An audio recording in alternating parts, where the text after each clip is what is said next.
Chers amis cinéphiles, bonjour.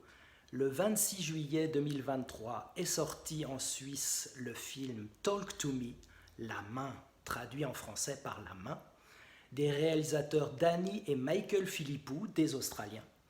Et je vous recommande vivement de voir ce film d'horreur très bien réussi, excellent. Et si vous avez la chance de le voir dans un cinéma proche de chez vous, allez-y.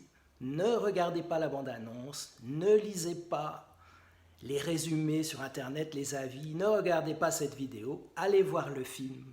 Et ensuite, vous pourrez vous renseigner si vous le souhaitez sur Internet et éventuellement en regardant cette vidéo. Un film très intéressant avec des jeunes acteurs de grand talent et notamment Sophie Wilde qui joue le rôle de Mia, une actrice d'origine africaine, et Joe Bird qui joue le jeune homme qui s'appelle Riley, et d'autres acteurs. Et ce film, on pourrait le résumer par cet adage qui dit « Ne jamais craindre de décevoir autrui en étant soi-même ». Et cette idée-là, c'est l'idée la plus forte du film, car la jeune Mia, qui vit avec son père, qui a connu un drame, sa mère est décédée, on ne sait pas trop au début du film, est-ce qu'elle s'est suicidée ou est-ce que c'est son père qui l'a tuée, donc elle ne sait pas trop elle-même, elle se tient à distance. Et ce père en souffre d'ailleurs. La jeune Mia va essayer de s'intégrer dans un groupe, on va dire, d'Australiens blancs, et elle fréquente assidûment une famille d'Australiens typiques, et d'emblée, on sent qu'il y a une relation entre elle et eux, à la fois d'amour, de méfiance, d'amitié. C'est un peu un mélange des deux, on va dire. Et dans ce film, il y a une dimension horrifique, puisqu'il y a cette main que des jeunes gens, c'est les amis qui fréquentent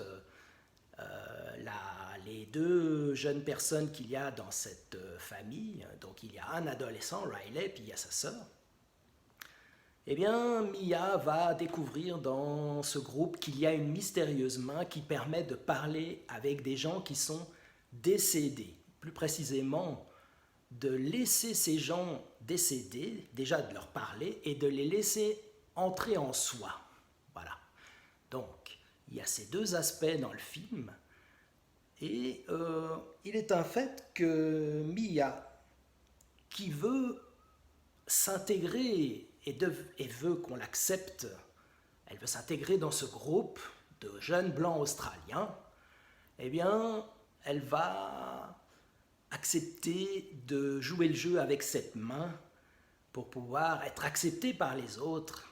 Et bien évidemment, cela va très mal se finir puisque au départ, c'est un peu bon enfant. Il y a un risque relativement mesuré puisqu'il y a un temps limité à laisser ces morts entrer en soi.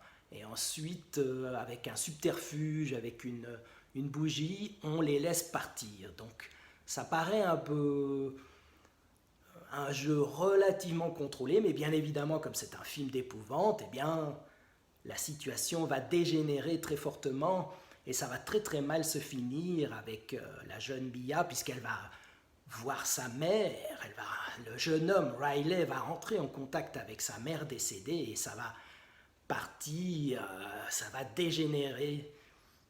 Et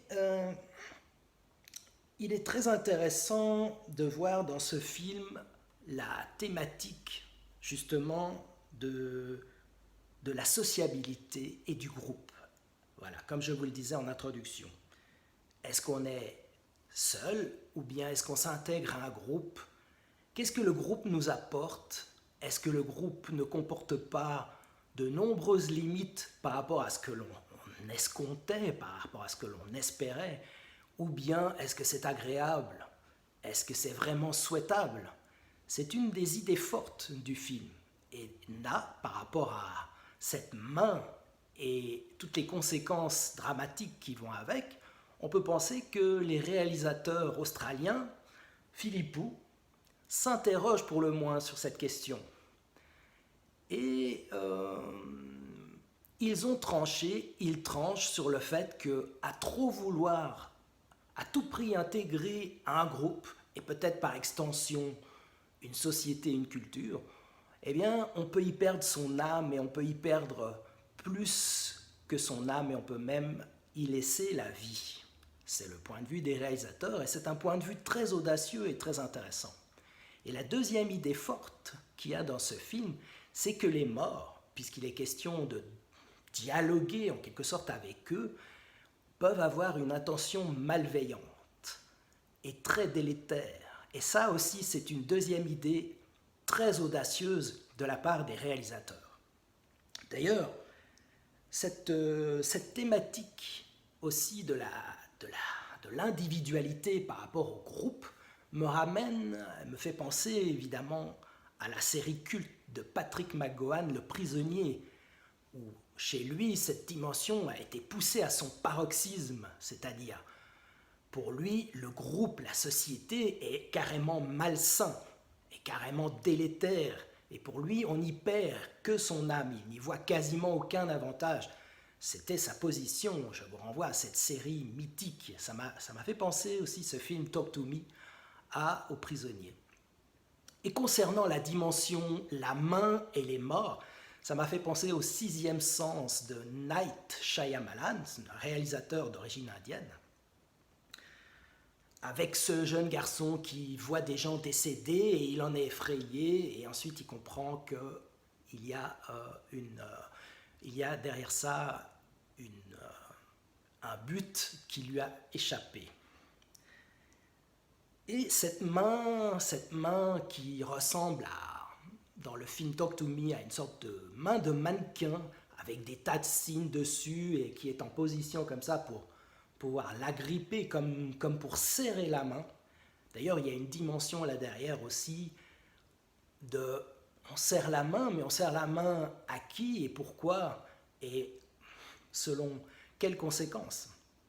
Donc cette main, ça m'a fait penser à des films des années 80 et notamment Les Doigts du Diable d'Alfredo Zacharias, par exemple, ou bien au premier film d'Oliver Stone, La Main du Cauchemar. Et oui, Oliver Stone qui a réalisé des grands films, U-Turn, JFK et tant d'autres.